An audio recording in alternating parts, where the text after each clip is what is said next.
हैं यहाँ पे इलेक्ट्रोमैग्नेटिक वेव्स। अब इलेक्ट्रोमैग्नेटिक वेव्स क्या चीज़ है, तो देखो यहाँ पे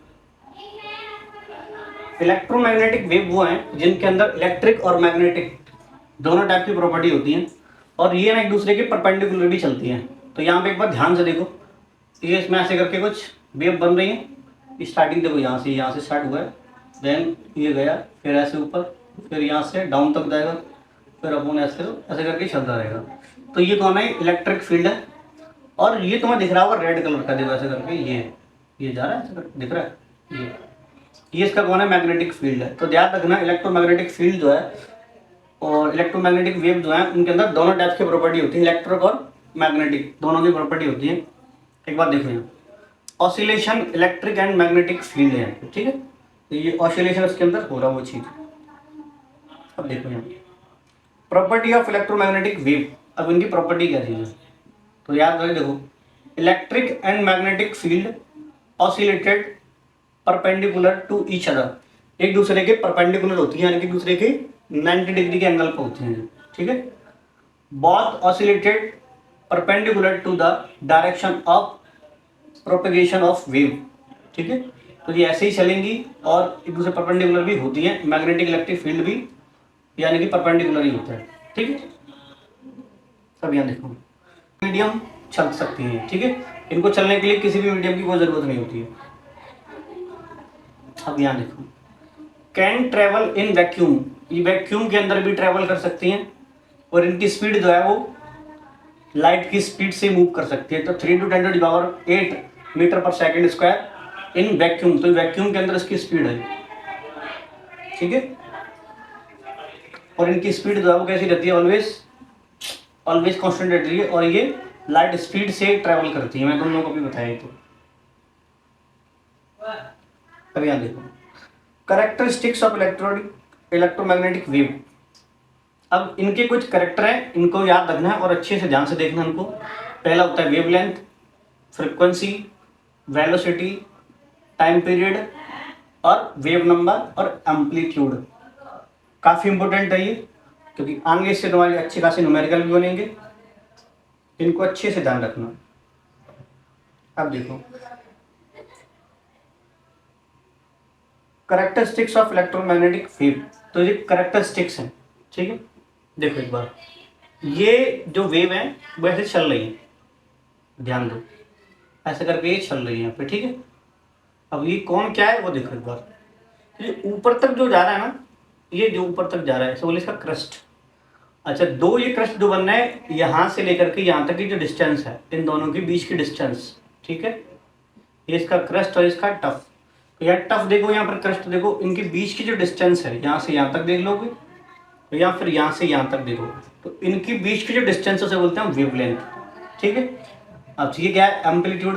तो इसकी जो ऊपर तक की गहराई है, मतलब ऊपर जा कितना रहा है या अंदर ये कितना नीचे तक जा रहा है गहराई में, या ऊपर ये वेव जो कितनी ऊपर तक जा रही है, इसकी बोलेंगे इसका हम एम्पलीट्यूड, ठीक है। और ये इसकी पोजीशन लाइन है, यहाँ से हम लोग मेजर करते हैं इनको, ठीक है। अच्छा, अब ये कौन है, वेलोसिटी ऑफ द वेव।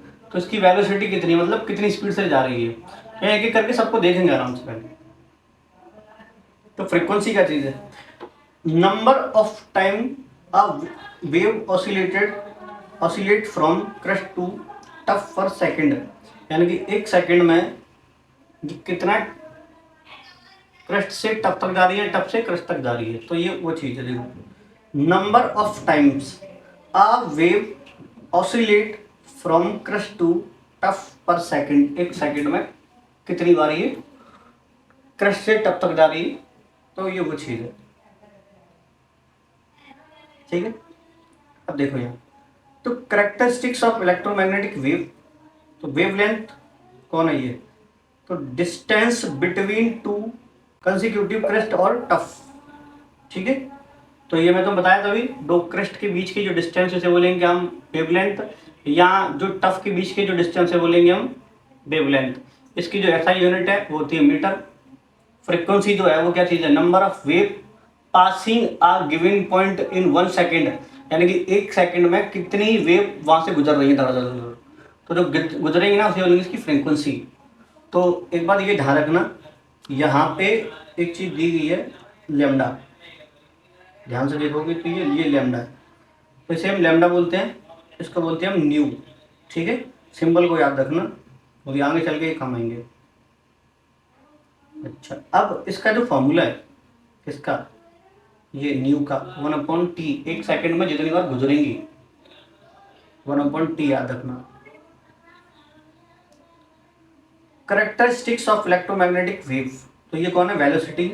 इसको तुम c से लिखो या फिर v से लिखो, तुम्हारी अपनी मर्जी है।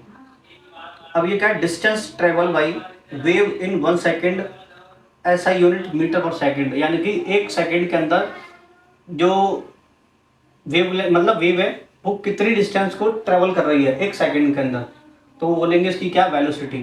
तो तुम्हें पता ही वेलोसिटी का फॉर्मूला वैसे भी डिस्टेंस अपॉन, ठीक है, डिस्प्लेसमेंट अपॉन सेकंड टाइम होता है, यानी कि सेकंड में होता है वो। तो ये वही चीज़ है कि 1 सेकंड में कितना ट्रेवल कर रही है, तो उसे बोलेंगे उसकी वेलोसिटी हम लोग।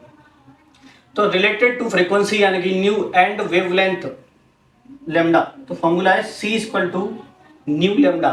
फॉर्मूला याद रखना, मैं तुमसे फोर बोल रहा हूँ, इनके फॉर्मूले मत भूल जाना बस भाई, फॉर्मूले भूल के बस वहीं गड़बड़ हो जाएगी। तो ये c equal to nu lambda, ये ऐसे करके है, ठीक है, ये याद रखना इनको।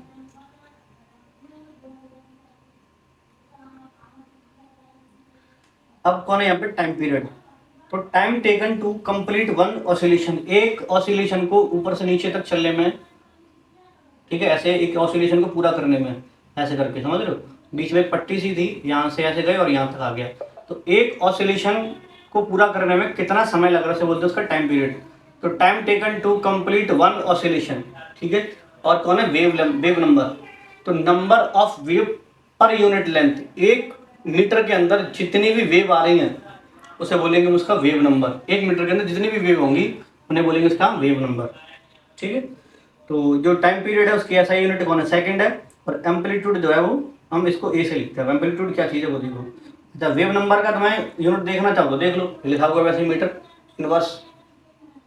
एम्पलीट्यूड कौन है, तो height of the crest of the depth of the tough from the mean position, तो यानी कि जो क्रस्ट है वो कितना ऊपर जा रहा है और जो टफ है वो कितना नीचे तक जा रहा है, उसकी ऊंचाई, क्रस्ट की ऊंचाई और टफ की गहराई, उसे बोलेंगे उसका एम्पलीट्यूड।